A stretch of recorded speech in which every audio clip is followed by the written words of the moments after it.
5 ta' Diċembru, San Saba, eremita, għex bejn is-snin 439 u 532. San Saba huwa wieħed mill-figuri kbar tal-monastiċiżmu tal-Lvant. Huwa twieled fil-Kappadoċja. Fit-tfulitu ħarab minn taħt il-ħarsien ta' Tzijuh u daħal f'monasteru Mutalaska, pajjiż twelidu, ħdejn Ċesarija fit-Turkija. Ta' 18-il sena mar Ġerusalemm fejn kien taħt id-direzzjoni tar-raħab San Eutimju. Mar miegħu jgħix fid-deżert qrib il-Baħar Mejjed, minn fejn hu ħa il-formazzjoni spiritwali tiegħu. Wara il-mewt ta' Eutimju, Saba għażel li jidħol aktar il-ġewwa fid-deżert u mar jgħix ġewwa qar Firdum u waqqaf komunità ta' dixxipli li nġabru madwaru f'Mar Saba. Din il-kolonja ta' eremiti fi żmien qasir kellha 150 membru. F'din il-komunità tiegħu l-irħib kienu jgħixu maqtuwajn minn xulxin għal 5 ijiem mill-ġimgħa jitolbu u jaħdmu xogħol manwali u mbagħad jiltaqgħu is-Sibt u l-Ħadd flimkien biex jiċċelebraw l-Ewkaristija. Il-Patriarka Elija ta' Ġerusalemm talab lil Saba biex jaċċetta l-ordinazzjoni saċerdotali ħalli jkun jista' jservi lill-komunità. Kien ordnat saċerdot fis-sena 492 u kien ukoll maħtur arkimadrita tal-irħib kollha tal-Palestina.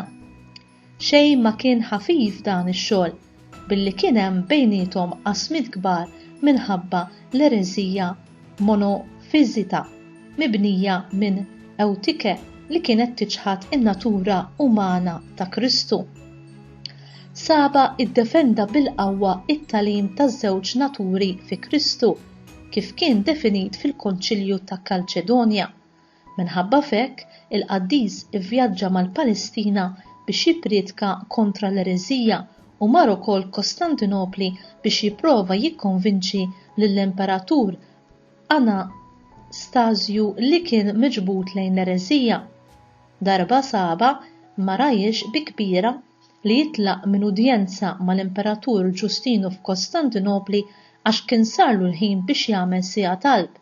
Kien magħruf għall-imħabba tiegħu lejn il-fqar u l-batuti. Xwejja ħt 90 sena mar għand l-Imperatur Ġustinjanu jinterċedi favur is-Sammaritani ribelli u ġabilhom il-maħfra. San Saba miet fil-5 ta' Diċembru tas-sena 532 ta' 93 sena. Ġa miqjum matul ħajtu bħala Qaddis.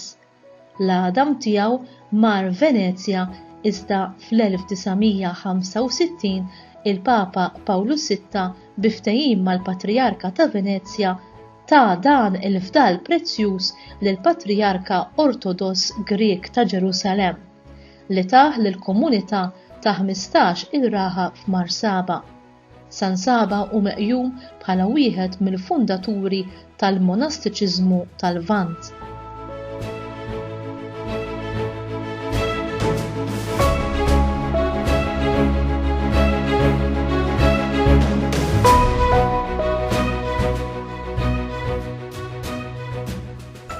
San Saba huwa figura ewlenija fil-monastiċiżmu bikri u l-monasteru li huwa waqqaf magħruf bħala Mar Saba għadu jeżisti bħala l-eqdem monasteru abitat fid-dinja. Bir li kien ħaffer il-Qaddis għadu hemm sal-lum. Numru ta' qaddisin kbar għexu bħala patrijiet fil-komunitajiet tiegħu għas-snin li segwew. Imma x'għamel lil dan eremita Qaddis? Probabbli li s-sinjal do not disturb enu jsib il-qdusija u l-paċi. Infatti, Saba ma rajiex bitqila li jitlaq minn udjenza mal-Imperatur Ġustinu f'Kostantinopli għax kien saru l-ħin biex jagħmel sija talb. Minnaħa l-oħra, minkejja li t-talb u l-aqda tiegħu ma' Alla fis-solitudni kienu l-għaxqa ta' qalbu, huwa kien jilqa bil-qalb lil kum min kien ifittex l-għajnuna jew il-gwida tiegħu tant li spiċċa jgħix f'komunità.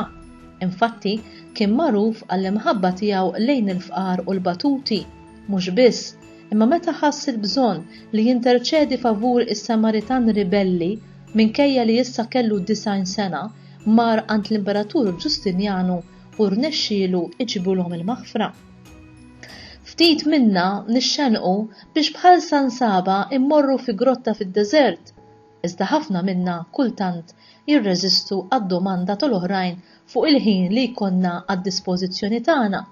Saba fehem dan meta fl-aħħar kiseb is-solitudni li għalih kien ħerqan, komunità immedjatament bdiet tinġabar madwaru u kien imġiegħal jidħol għar-rwol ta' tmexxija huwa qiegħed bħala mudell ta' ġenerożità paċenzjuża għal kull min kellu bżonn il-ħin u l-enerġija tiegħu.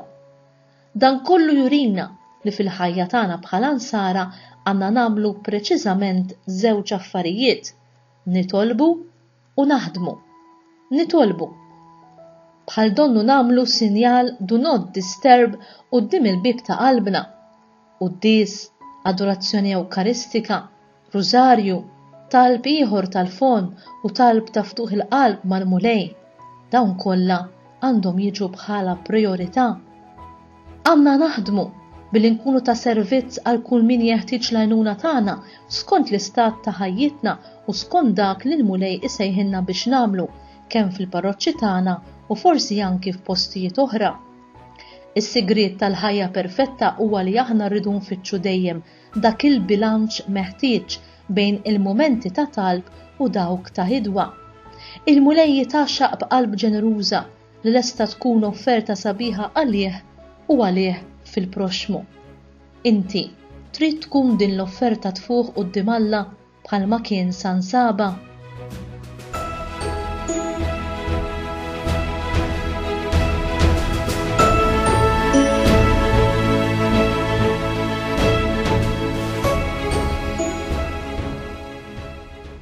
Talba.